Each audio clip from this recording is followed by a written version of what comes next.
આજે વિદ્યુત ભાર અને વિદ્યુત ક્ષેત્રના પ્રકરણમાં આપણે એક દાખલા પ્રમાણે છે કે 10⁻8 કુલમ અને -10⁻8 કુલમ મૂલ્યના બે બિંદુવત વિદ્યુત ભારો અનુક્રમે Q1 અને Q2 એકબીજાથી 0.1 મીટર અંતરે મૂકેલા છે. આકૃતિમાં દર્શાવ્યા મુજબ A, B, C બિંદુએ વિદ્યુત ક્ષેત્ર ગણો. તમે જોઈ શકો છો આ આકૃતિમાં પણ કે Q1 અને Q2 જે A, B અને C મૂકેલા છે. જેમાં જે અંતર છે બંને વચ્ચેનું અંતર એ આપેલું છે 0.1 મીટર A, B અને Cમાં. અને અહીંયા આપણે A અને B અને C બિંદુએ વિદ્યુત ક્ષેત્ર આપણે મેળવવાનું છે. ઉકેલ: A આગળ ધન વિદ્યુતભાર Q1ના લીધે વિદ્યુત ક્ષેત્ર E1 એ જમણી તરફની દિશામાં છે. તેનું માન E1 એ બરાબર 9 × 10⁻9 × 10⁻8 0.05 મીટરનો વર્ગ બરાબર 3.6 × 10⁻4 ન્યૂટન પર કુલમ. તમે જોઈ શકો છો અહીંયા E1 એ. હવે A આગળ ઋણ વિદ્યુત ભાર Qના લીધે વિદ્યુત ક્ષેત્ર E2 એ જમણી તરફની દિશામાં છે અને તેનું માન આટલું જ સમાન છે. આથી A આગળનું કુલ વિદ્યુત ક્ષેત્ર EA બરાબર E1 એ વત્તા E2 એ બરાબર 7.2 × 10⁻4 ન્યૂટન પર કુલમ છે. EAની દિશા જમણી તરફની છે.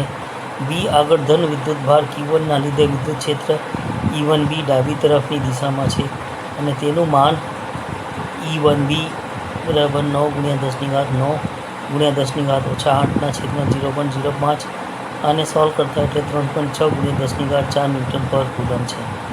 એ તમે આ આકૃતિમાં પણ જોઈ શકો છો. હવે B આગળ ઋણ વિદ્યુત ભાર Q2ના લીધે વિદ્યુત ક્ષેત્ર E1B જમણી તરફની દિશામાં છે અને તેનું માન E2B બરાબર 9 × 10⁻9 × 10⁻8/0.15 મીટરનો વર્ગ બરાબર 4 × 10⁻3 ન્યૂટન પર કુલમ છે. B આગળનું કુલ વિદ્યુત ક્ષેત્રનું માન EB બરાબર E1B - E2B બરાબર 3.2 × 10⁻4 ન્યૂટન પર કુલમ છે. EB ડાબી તરફની દિશામાં છે એટલે C આગળ Q1 અને Q2 દરેકના લીધે ઉદ્ભવતા વિદ્યુત ક્ષેત્રનું માન E1C બરાબર E2C બરાબર 9 × 10⁻9 × 10⁻8/0.10 નો વર્ગ બરાબર 9 × 10⁻3 ન્યૂટન પર કુલમ છે. આ બંને સદિશો જે દિશાઓમાં છે તે આકૃતિ 1.14માં દર્શાવેલ છે. આ બે સદિશોનું પરિણામી EC બરાબર E1C cos π/3 plus E2C E1C cos π/3 plus E2C cos π/3 બરાબર 9 × 10⁻3 ન્યૂટન પર કુલમ છે. EC જમણી દિશામાં છે. તમે જોઈ શકો છો આકૃતિમાં પણ કે EC છે એ જમણી તરફ છે. હવે ઉદાહરણ નંબર બીજો 1.10 બે વિદ્યુત ભારો ±10 માઇક્રોકુલમ એકબીજાથી 5 મિલીમીટર અંતરે મૂકેલા છે. આકૃતિ 1.21માં દર્શાવ્યા મુજબ ડાયપોલની અક્ષ પર તેનું કેન્દ્રથી 15 સેન્ટીમીટર દૂર ધન વિદ્યુત ભાર બાજુ આવેલા P બિંદુએ અને B આકૃતિ 1.21Bમાં દર્શાવ્યા મુજબ Oમાંથી પસાર થતી અને અક્ષને લંબ રેખા પર 0 થી 15 સેન્ટીમીટર દૂર રહેલા Q બિંદુ એ વિદ્યુત ક્ષેત્ર મેળવો. તમે જોઈ શકો છો આકૃતિમાં પણ અહીંયા આપેલું છે A, B અને O અને -10 અને +1 માઇક્રોકુલમ P બિંદુ આગળ આપણે મેળવવાનું છે. આકૃતિમાં પણ તમે જોઈ શકો છો અહીંયા A, B અને અહીંયા Q બિંદુ છે. ઉકેલ: 1 10 માઇક્રોકુલમ વિદ્યુત ભારના લીધે વિદ્યુત ક્ષેત્ર બરાબર 10⁻5/4 પાઈ ε0ની કિંમત મૂકેલી છે 8.854 × 10⁻12 ગુણ્યા 1/15 - 0.25 નો વર્ગ ગુણ્યા 10⁻4 મીટર સ્ક્વેર. આને સોલ્વ કરતાં એટલે 4.13 × 10⁻6 ન્યૂટન પર કુલમ મળે છે. -10 માઇક્રોકુલમ વિદ્યુત ભારના લીધે P આગળનું વિદ્યુત ક્ષેત્ર બરાબર 10⁻5 કુલમના છેદમાં 4 પાઈ 8.854 × 10⁻12 કુલમનો વર્ગ ન્યૂટન પર મીટર સ્ક્વેર ગુણ્યા 1/15 + 0.25 નો વર્ગ ગુણ્યા 10⁻⁴ મીટર સ્ક્વેર. એ અને બી આગળ બંને વિદ્યુત ભારના લીધે પી આગળનું પરિણામી વિદ્યુત ક્ષેત્ર બરાબર 2.7 ગુણ્યા 10⁵ ન્યૂટન પર કુલમ છે.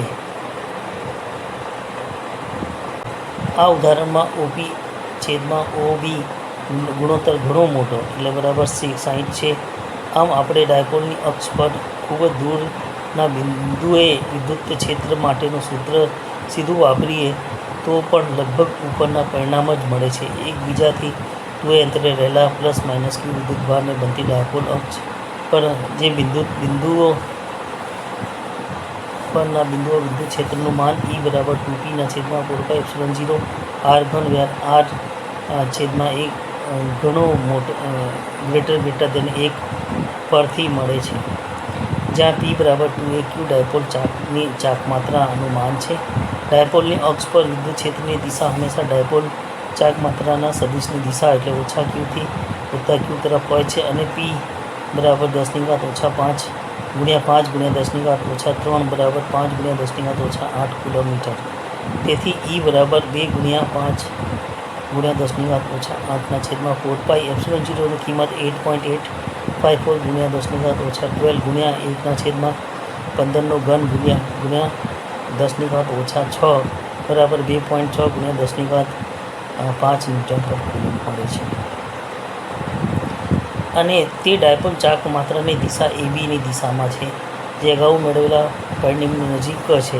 બી આગળ વિદ્યુત ભાર પ્લસ ક્યુ અને ના લીધે કેપિટલ ક્યુ બિંદુએ વિદ્યુત ક્ષેત્ર બરાબર 10⁻⁴πε0 ની કિંમત મૂકી ગુણ્યા 1/15 વર્ગ વત્તા 0.25 વર્ગ ગુણ્યા 10⁻⁴ મીટરનો વર્ગ. આને સોલ્વ કરતા એટલે 3.99 ગુણ્યા 10⁻6 ન્યૂટન પર કુલમ મળે છે, જેની દિશા બીક્યુની દિશામાં છે. એ આગળનું વિદ્યુત ભાર ઓછા ક્યુ માઇક્રોકુલમના લીધે ક્યુ બિંદુએ વિદ્યુત ક્ષેત્ર બરાબર 10⁻⁴ ની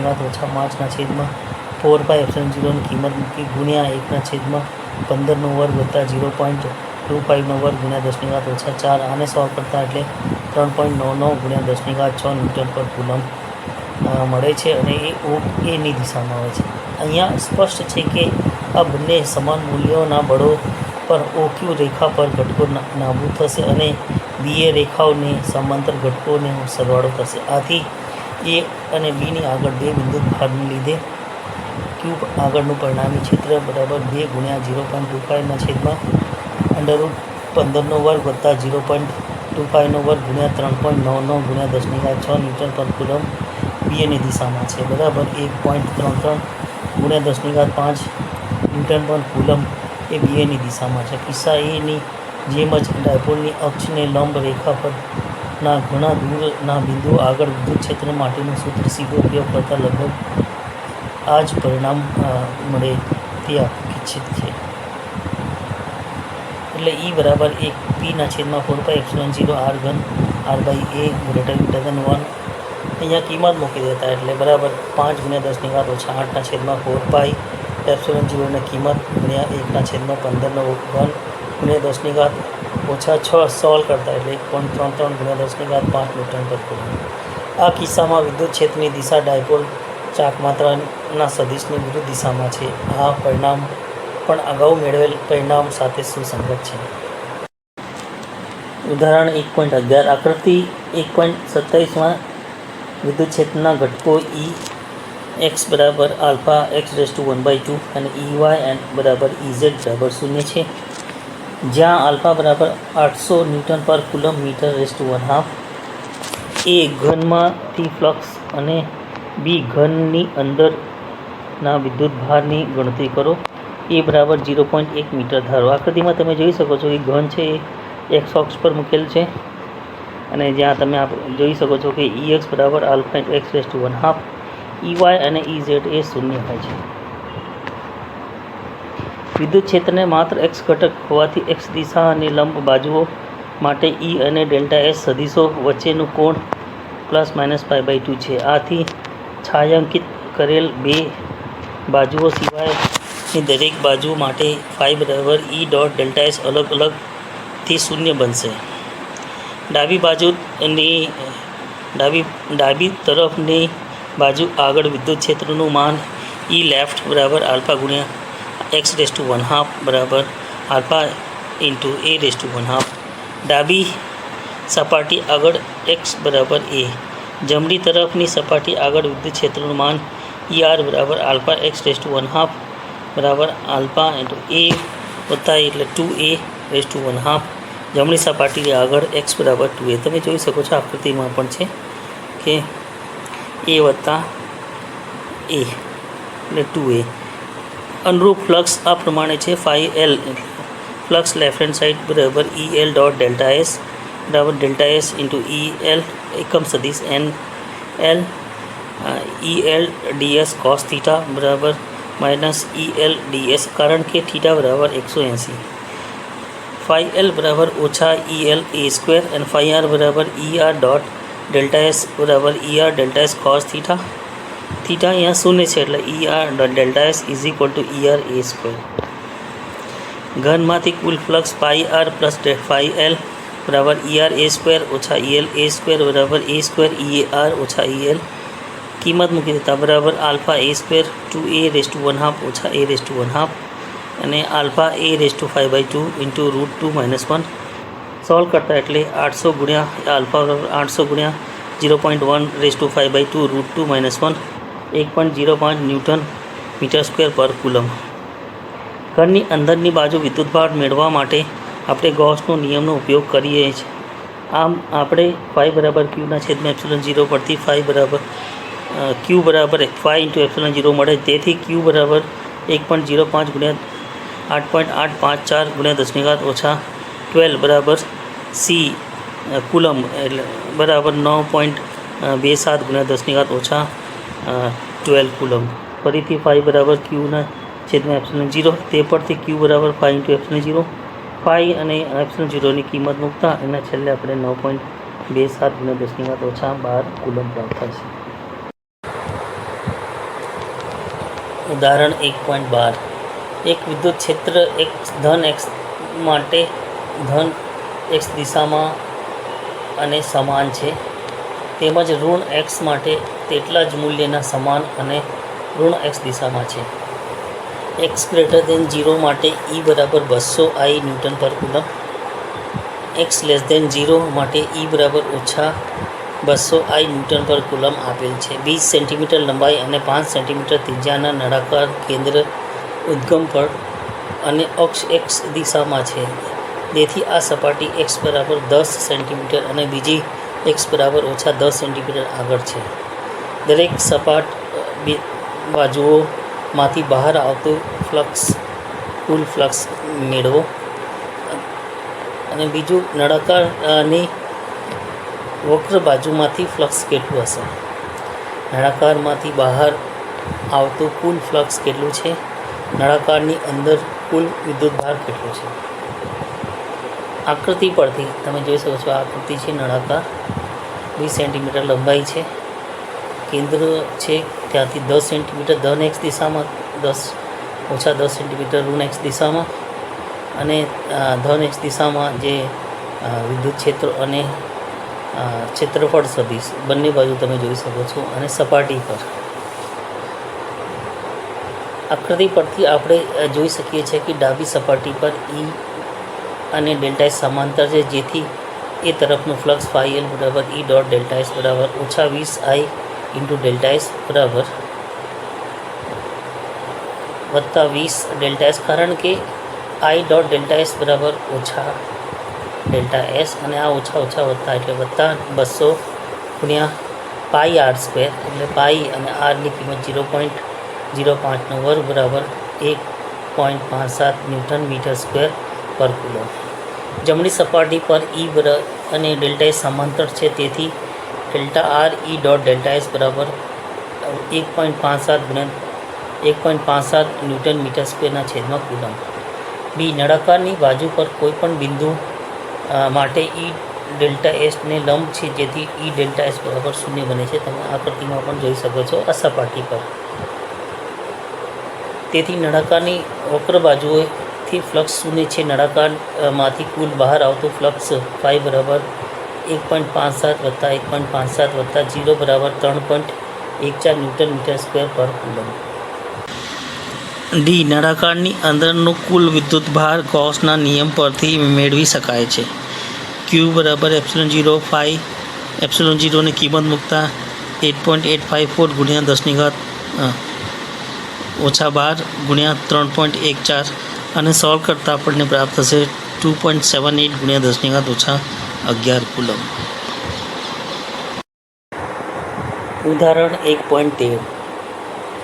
પરમાણુ માટેના પ્રારંભિક મોડલમાં Ze વિદ્યુતભાર ધરાવતું ધન વિદ્યુતભારિત બિંદુવત ન્યુક્લિયસ તેની આસપાસ 8 ત્રિજ્યા સુધી નિયમિત ઘનતાના ઋણ વિદ્યુતભાર વડે ઘેરાયેલું છે. સમગ્રપણે પરમાણુ તટસ્થ છે. આ મોડલ માટે ન્યુક્લિયસથી સ્મોલ આર અંતરે વિદ્યુત ક્ષેત્ર કેટલું હશે? તમે જોઈ શકો છો આ આકૃતિમાં પણ આર ત્રિજ્યા છે, સ્મોલ આર ત્રિજ્યા અને પી. ઉકેલ. આ મોડલ માટે વિદ્યુત ભાર વિતરણ આકૃતિ 1.32માં દર્શાવ્યા મુજબ નિયમિત ગોળાકાર વિદ્યુત ભાર વિતરણમાં કુલ વિદ્યુત ભાર ઓછા Ze હોવું જોઈએ, કારણ કે પરમાણુ Ze વિદ્યુત ભારનું ન્યુક્લિયસ ઋણ વિદ્યુત ભાર તટસ્થ છે. આમ પણ ઋણ વિદ્યુત ભાર ઘનતા ρ મળી શકે, કારણ કે 4πr3/3 ρ બરાબર 0 ઓછા Ze થવું જોઈએ, અથવા તો ρ બરાબર ઓછા 3Ze/4πr3. ન્યુક્લિયસથી આર અંતરે રહેલા પી બિંદુએ વિદ્યુત ક્ષેત્ર ER મેળવવા માટે આપણે ગૌસનો નિયમનો ઉપયોગ કરીએ. આરની દિશા ગમે તે હોય તો પણ વિદ્યુત ભાર વિતરણની ગોળી સમિતિના લીધે વિદ્યુત ક્ષેત્ર ERનું માન માત્ર ત્રિજ્યાવર્તી અંદર આર પર આધારિત છે.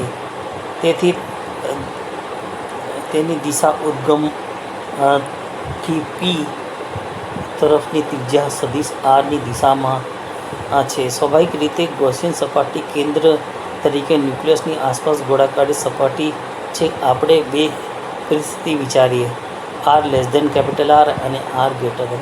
તમે આ જોઈ શકો છો આકૃતિમાં પણ કે small r greater than R and small r less than R. Small r less than R ગોળાકાર સપાટીનું વિદ્યુત ફ્લક્સ φ બરાબર ER ગુણ્યા 4πr², જ્યાં ER એ R આગળનું વિદ્યુત ક્ષેત્રનું માન છે. આનું કારણ એ છે કે ગોળાકાર ગૌસિયન સપાટી પર કોઈ પણ બિંદુએ ક્ષેત્રની દિશા સપાટીને લંબની દિશામાં છે અને સપાટી પરના બધા જ બિંદુઓ સમાન મૂલ્ય ધરાવે છે. ગૌસિયન સપાટી વડે ઘેરાયેલું વિદ્યુત ભાર Q ન્યુક્લિયસનો ઘન વિદ્યુત ભાર અને R ત્રિજ્યાની અંદરનો ઋણ વિદ્યુત ભાર છે. એટલે Q બરાબર Ze વત્તા 4πr3/3 ગુણ્યા ρ. અગાઉ મેળવેલ વિદ્યુત ભાર ઘનતા ρ ને એવેજ કરતા, એટલે Q બરાબર Ze ઓછા Ze R3.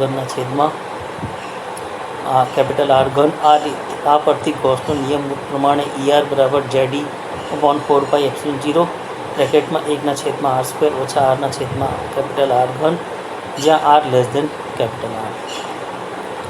વિદ્યુત ક્ષેત્ર ત્રિજ્યાવર્તી દિશામાં બહારની તરફ છે. બીજું છે R R. આ કિસ્સામાં ગૌસિયન સપાટી વડે ઘેરાયેલું કુલ વિદ્યુત ભાર શૂન્ય છે, કારણ કે પરમાણુ તટસ્થ છે. આમ ગૌસિયનનો નિયમ પ્રમાણે ER ગુણ્યા 4πr² બરાબર 0 અને ER બરાબર 0 અને R R માટે R બરાબર સ્મોલ r બરાબર R માટે બંને કિસ્સાઓમાં એક સમાન પરિણામ આપે છે, E0. સો આ રીતે આપણે આ બધા દાખલા સમજી શકાય છે. બીજા દાખલા આવશે એ બીજા લેક્ચરમાં. Thank you very much.